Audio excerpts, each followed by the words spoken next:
Hello my dear students, welcome back to W2S Academy Prem channel. So இன்னைக்கு பார்க்க போற topic என்ன அப்படின்னா class 12 chemistry Haloalkane and Haloarene part 4. So இதுக்கு போன part 3ல nomenclature நம்ம பார்த்துட்டோம்.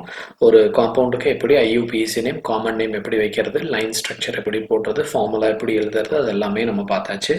இப்போ நம்ம பார்க்க போறது என்னன்னா Haloalkane and Haloarene அதோட physical propertiesல என்னென்னு பார்க்க போறோம். ஸோ எப்பவும் போல சொல்ற சேம் டைலாகே தான் உங்களுக்கு. ஸோ எப்பப்பெல்லாம் வீடியோ பார்க்கறதுக்கு நீங்க உட்கார்றீங்களோ தயவு செய்து கையில பென் பேப்பர் வந்து பார்த்துட்டோம்னா எடுத்து வச்சுக்காங்க, நோட்ஸ் எழுதுங்க.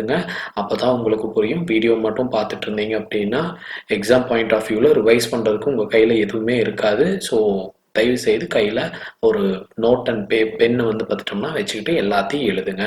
Fine, okay. ஸோ இதுல ஃபர்ஸ்ட் பாயிண்ட் என்ன அப்படின்னா, இங்க பாருங்க, ஒரு பாயிண்ட்ஸ் அப்படியே நான் உங்களுக்கு எழுதிட்டு அப்படியே நான் எக்ஸ்பிளைன் பண்ணிட்டு வரேன். இதெல்லாம் ஈஸியா ஞாபகம் வச்சுக்கிற மாதிரி தான் இருக்கும். Pure alkyl halides are colourless.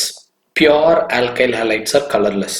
Okay, example வந்து பார்த்தோம்னா இங்க மெத்தில் புரோமைடு எடுத்திருக்கேன். Methyl bromide or promo methane.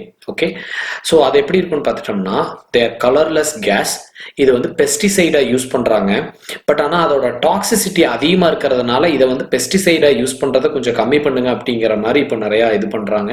And இப்போ கொஞ்சம் கொஞ்சமாக குறைஞ்சிட்டு வந்துட்டு இருக்கு.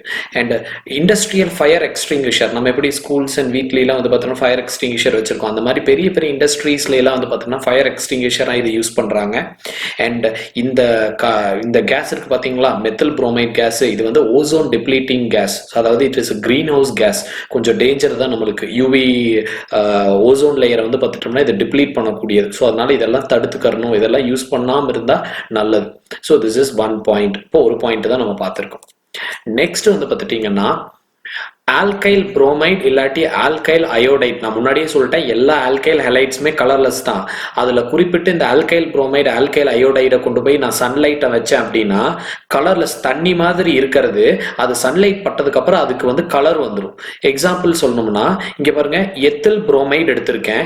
எத்தில் புரோமைடு எடுத்திருக்கேன், அதை சன்லைட்ல வைக்கிறப்போ கலர்லெஸ்ஸா பச்சை தண்ணி மாதிரி இருந்த அந்த லிக்விடு எத்தில் புரோமைடு எல்லோ கலரா வந்து பார்த்துட்டோம்னா மாறிடும். ஸோ இதை வந்து சன்லைட்ல வந்து வைக்க கூடாது அப்படின்னு நம்ம இது பண்ணிக்கலாம். டார்க் கலர்ட் பாட்டில் தான் மோஸ்ட்லி இது ஸ்டோர் பண்ணி வைப்பாங்க. அந்த டார்க் கலர் ப்ரௌன் பாட்டில் இருக்கு பார்த்துருக்கீங்களா, கிளாஸ் பாட்டில், அதுல ஸ்டோர் பண்ணி வைப்பாங்க.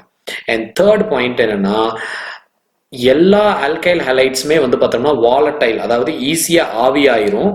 And they have a sweet smell. Okay, most of the alkyl halides are volatile and they have a sweet smell. Okay, இது 3 பாயிண்ட் நம்ம இப்போ பார்த்துருக்கோம். ஓகே, அடுத்து 4வது பாயிண்ட் நான் சொல்றேன். இதெல்லாம் நோட் பண்ணி வச்சுக்காங்க, சும்மா அப்படியே கேட்டுட்டு மட்டும் உட்காந்துருக்காதீங்க. இது பாருங்க, இங்க நான் எக்ஸ்பிளைன் பண்ணியிருக்கேன் பாருங்க. Lower members of alkyl halide, அதாவது ஒரு கார்பன் 5 வரைக்கும் இருக்கக்கூடிய ஆல்கைல் ஹலைடு. ஓகே, கார்பன் 5 வரைக்கும் இருக்கக்கூடிய, அதாவது பென்டைல் ஹலைடு அது வரைக்கும் இருக்கிறது எல்லாமே வந்து பார்த்துட்டீங்கன்னா கேஸ் பா, கலர்லெஸ் தான் எல்லாமே. ஸோ அது வந்து பார்த்துட்டோம்னா கேஸா இருக்கும்.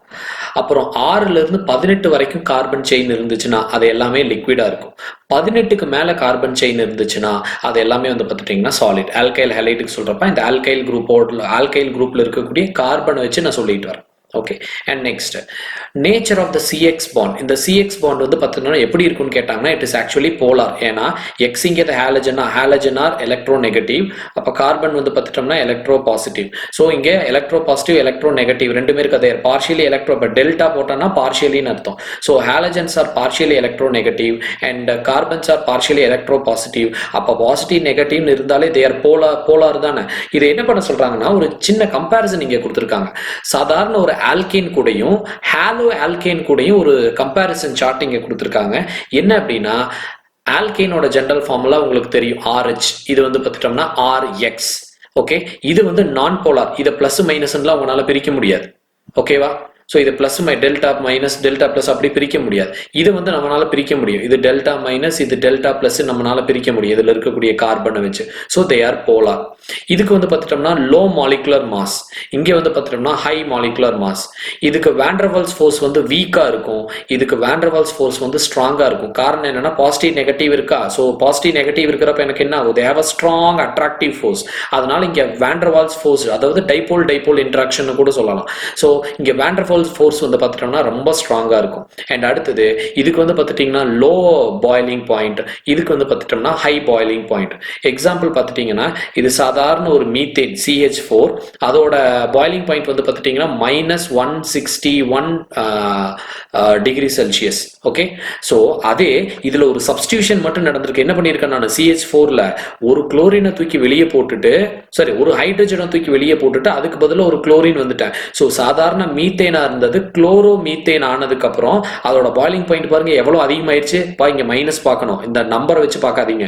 இது -161 டிகிரி செல்சியஸ், இது -24. அப்ப இதுதான் இருக்கிறதுலே வச்ச ஹை. ஸோ இது வந்து பார்த்துட்டோம்னா ஹை பாய்லிங் பாயிண்ட் இருக்கு. ஓகே, இது வரைக்கும் ஓகே. ஒரு சின்ன கம்பேரிசன் டேபிள் தான், ஆல்கேனுக்கும் ஹாலோ ஆல்கேனுக்கும் என்னென்னலாம் இருக்கு அப்படிங்கிறத இங்கே காமிச்சிருக்காங்க. ஸோ இது வந்து ஃபிசிக்கல் ப்ராப்பர்ட்டிஸில் ஒரு ஜென்ரலான இது ஒன்று முடிஞ்சிச்சு. அடுத்தது நம்ம என்ன பார்க்க போறோம்னா பாய்லிங் பாயிண்ட், மெல்டிங் பாயிண்ட், அதெல்லாம் வந்து பார்த்துட்டோம்னா லைனாக பார்க்க போகிறோம். இப்போ அடுத்து நம்ம பார்க்க போகிற மெயின் டாபிக் என்னன்னா பாய்லிங் பாயிண்ட் தான் பார்க்க போகிறோம். ஃபைன், அது நம்ம தனி வீடியோவாகவே நம்ம போட்டுக்கலாம்.